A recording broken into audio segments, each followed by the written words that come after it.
ইনশাল্লাহ ভাই, বাকি নামাজের পরে মসজিদে ইমানে কিনের কথা হইব। ওই মুসল্লি, তোরা হগলতে ববি, নাইলে কিন্তু ছান্ডে মান্ডে কলেজ করে দিব, কয়া দিবাল আছে। মুসল্লিরা তো সব ভয় বসে গেছে, সর্বনাশ যে লোক এলান করছে, না বসলে তো খবরই আছে। তো বসার পরে মিশা সওদাগরকে বললো যে আপনি একটু কালেমার পয়েন্টটা আলোচনা করেন। তো মিশা সওদাগর কালেমার পয়েন্ট আলোচনা করতেছে এইভাবে, আমরা দু চোখে যা কিছু দেখি আর না দেখি সব আল্লাহ সৃষ্টি মাখলুক।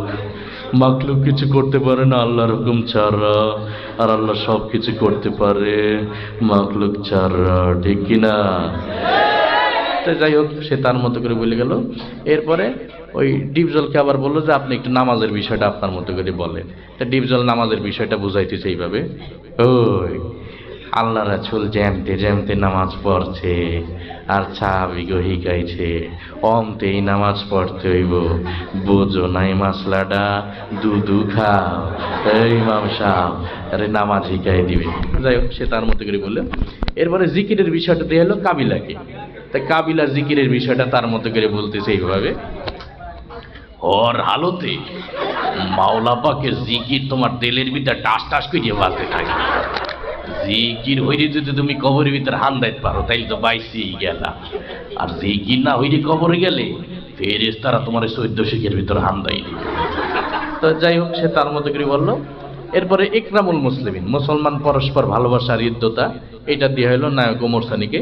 তো নায়ক ওমর সানি তার মতো করে বলতেছে এইভাবে, একজন মুসলমান আরেকজন মুসলমানের দুঃখ কষ্ট ভাগাভাগি করে না, নাম ইকরামুল মুসলিমের। চৌধুরী সাহেব, আমরা গরিব হতে পারি, আপনার মতো বড়দিন নই, আমি গত মাসেও 3 চিল্লা দিয়েছি। তো যাই হোক, সে তার মতো করে বললো। এরপর সহি নিয়ত, আমরা যা কিছু করবো একমাত্র আল্লাহ রাব্বুল আলামিনের রাজি খুশি করার জন্য করব।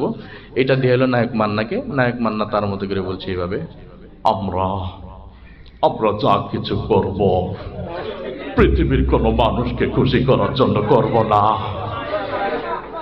হ্যাঁ, একমাত্র আল্লাহ রাব্বুল আলামিনকে খুশি করার জন্য করব। তা যাই হোক, সে তার মতো করে বললো। এরপরে দাওয়াতে তাবলীগের বিষয়টা দেওয়া হলো নায়ক রুবেলকে।